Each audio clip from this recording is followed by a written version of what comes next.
Assalamualaikum warahmatullahi wabarakatuh.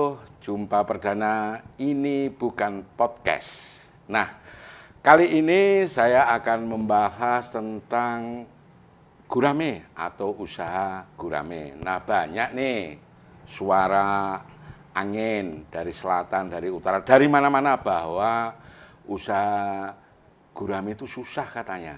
Tapi ternyata kata kawan saya itu enggak. Nah, saya hadirkan yang berkecimpung di usaha gurame. Namanya Pak Hamdan nih.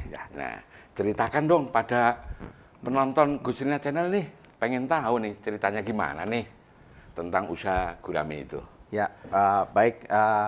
Gurame ini sebenarnya satu jenis ikan yang banyak gitu ya, ininya tahapan-tahapan yang kita bisa lakukan untuk penjualan hasil dari budidaya gurame. Nah, kalau di jenis ikan lain mungkin hanya daging saja yang dijual. Tapi kalau gurame itu kita bisa jual telurnya.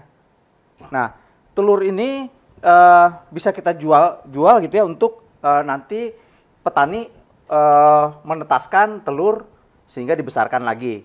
Apa itu mau jadi sebesar kuku atau sebesar jari gitu ya, atau itu ada tahapan-tahapan pembesarannya. Nah, ini bisa kita lakukan di pembesaran ini punya nilai jual sendiri gitu. Nah, jadi saya potong dulu, Pak. Tadi itu kan Bapak bicara tentang apapun bisa dijual tadi ya. Ya. Nah, telur gimana nih? Emang ayam bisa dijual telurnya? Nah, ini yang saya heran nih. Telur gurame ternyata bisa dijual, emang ada tuh. Nah, inilah coba kita cek di toko online. Nah, ini di toko online atau di marketplace gitu ya. Ini kita ini aja cek yang jual telur gurame gitu. Nah, nanti kita lihat di situ ada yang menjual. Harga telur gurame itu kalau di pasaran yang pengecer gitu ya, itu sekitar Rp100. Rp100 per butir. Per butir. Ya, per butir. Nah, kalau misalnya kita beli ya ribuan agak murah lah gitu ya. Itu kisaran antara Rp60 sampai 100 gitu. Ini kan sudah cukup menjanjikan. Dari telur saja kita sudah bisa menjual gitu. Nah, kemudian dari telur itu kalau kita beli misalnya beli 10.000 butir, itu kan hanya 600.000 lah ya. Iya. Gitu. 600.000. Nah, itu kita tetaskan mau di akuarium, mau di bak, tapi kita harus lihat kondisi juga. Nah, kondisi ini terutama yang paling berpengaruh adalah suhu udara. Nah, ini bicara teknis sedikit lah ya. Tadi kan pesan lewat marketplace. Nah, misalnya kan tentunya kalau kita marketplace mungkin jarak yang ditempuh kan lumayan jauh nih. Ya. Nah, kira-kira misalnya hari ini kita pesan tuh, kira-kira bisa dilayani berapa hari dan itu nyampe kira-kira berapa hari, terus kendalanya apa kira-kira? Nah, cepat lebih baik ya, lebih baik cepat kalau udah sampai gitu ya. Tapi 2 hari, 3 hari pun nggak apa-apa. Itu telur gurame itu dia akan menetas di wadahnya itu kan plastik gitu ya, di plastik pakai oksigen gitu ya. Nah, dia akan menetas sampai misalnya 3 hari di perjalanan dengan oksigen yang cukup gitu ya, dia menetas aman sampai di ini, sampai di pembeli gitu. Nah, ini baru kita tebarkan, setelah aklimatisasi ya, kita tebarkan itu telur itu udah bergerak-gerak gitu, sudah menetas artinya gitu. Iya. Jadi di perjalanan pun aman gitu. Menetas juga dia ya. Menetas ya. Ya, cerita sedikit tentang teknis itu, Pak. Cara menetaskan telur gurame itu di suhu berapa kira-kira? Kualitas airnya seperti apa? Bisa diceritakan ke pemirsa, Pak? Kalau kualitas air ya memang kita harus keadaan airnya memang yang bersih, kualitas yang bagus lah gitu ya. Setelah melalui menggunakan air sumur gitu, jangan air sungai gitu ya, jangan air sumur. Nah, ini usahakan suhu itu di atas 29 derajat lah. Nah, di atas 31 itu bagus gitu ya. Nah, kalau di bawah itu, kalau misalnya ada rentang yang cukup tinggi gitu ya, antara ini suhu sampai ke 25 itu biasanya angka kematian tinggi. Nah, ini yang perlu kita jaga gitu ya. Kalau kita mau membesarkan mulai dari telur gitu ya. Nah, itu yang perlu ini. Yang rawan itu biasanya di minggu ketiga sampai minggu keempat. Minggu keempat itu kalau misalnya suhu ini itu akan serentak mati gitu kalau misalnya suhu rendah gitu ya. Tapi kalau suhunya tinggi aman lah gitu. Aman ya. Aman. Nah, suhu tinggi itu kira-kira berapa ya? Ya aman-aman di 30 lah. 30 ya. 30 lah. Oh, kalau misalnya rendah-rendahnya kalau misalnya ini dia 29 lah gitu ya, 29. Nah, ini aman. Kita menetaskan telur. Nah, ini usahakan sampai sebulan. Nah, kalau setelah sebulan nanti ke ukuran ini mau besarkan sampai ke ukuran jari gitu ya. Itu kan sekitar 2 bulan lah nanti ini ya. Waktunya gitu ya sampai ke ukuran. Nah, itu sampai ke ukuran jari relatif aman kalau udah ini masuk ke kolam pendederan atau ke bak yang besar atau ke bak-bak plastik yang besar gitu ya. Itu aman, cukup aman. Nah, itu bisa kan dibesarkan. Untuk pendederan ya. Pendederan itu umumnya bisa ditempatkan di mana? Apakah bisa di akuarium atau di bak atau di ember atau di mana kira-kira? Ya, paling enggak itu wadahnya cukup besar lah ya. Kalau ini akuarium itu ukuran 1 meter, ya tingginya 40 atau 50 gitu ya. Itu cukup inilah. Nah, dengan kepadatan ya jangan terlalu padat ya, satu akuarium itu ya kita tebarkan misalnya 500 ya, 500 telur. 500 telur gitu. Nanti setelah 1 bulan kita bisa lagi kita ini. Nah, pada saat itu ditetaskan di akuarium atau di bak, perlu nggak itu aerator? Oh ya perlu itu. Perlu ya, walaupun harus. Kondisinya telur gitu ya. Nah, ini kan karena telur juga kan dia butuh oksigen juga ya, butuh oksigen ini. Sampai ke ini terutama kalau ini tuh ya oksigen aerator itu juga itu mempengaruhi terhadap oksigen yang baik itu untuk perkembangan ininya bakteri itu bisa sedikit mencegah gitu ya. Oke. Nah, minimalisir. Oke ya. Saya dengar-dengar kan ada yang suka dikasih garam itu. Itu benar nggak kira-kira kalau dikasih garam itu? Ya, itu perlu. Karena garam itu kan selain itu membunuh bakteri juga ya. Membunuh bakteri ya, mungkin juga virus juga itu ya.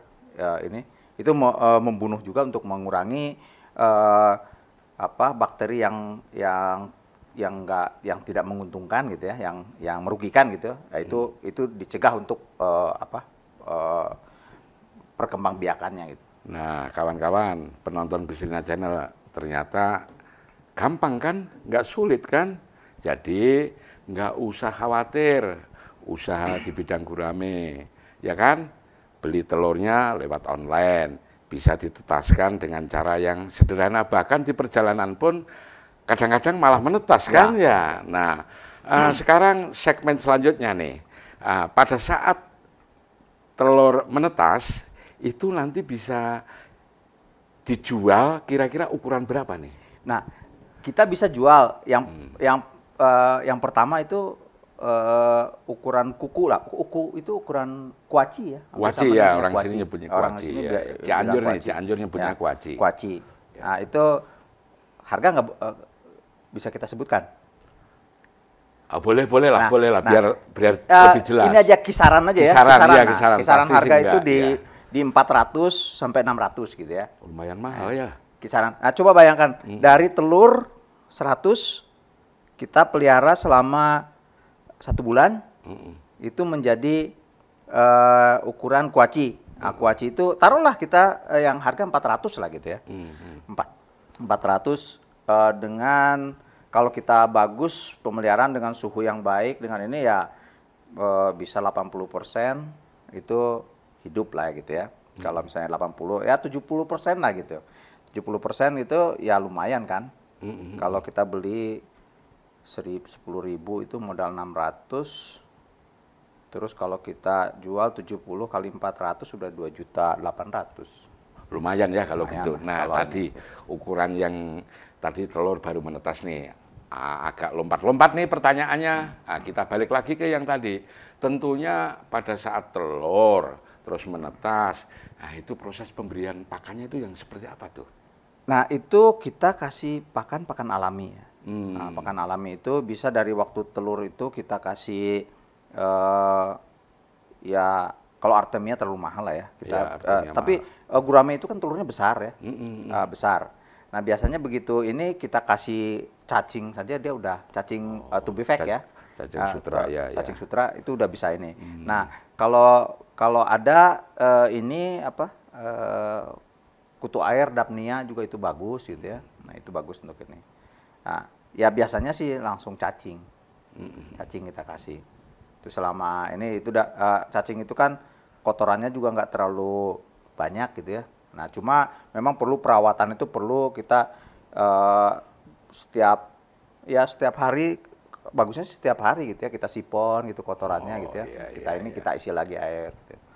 Nah, ini itu ya memang tidak, kadang-kadang kita juga enak gitu ya kalau pas berhasil itu seolah-olah kayak mudah gitu. Tapi ini perlu kita tahapan-tahapan itu kita perlu tahu gitu ya, menjaga suhunya terus membersihkan kotorannya gitu.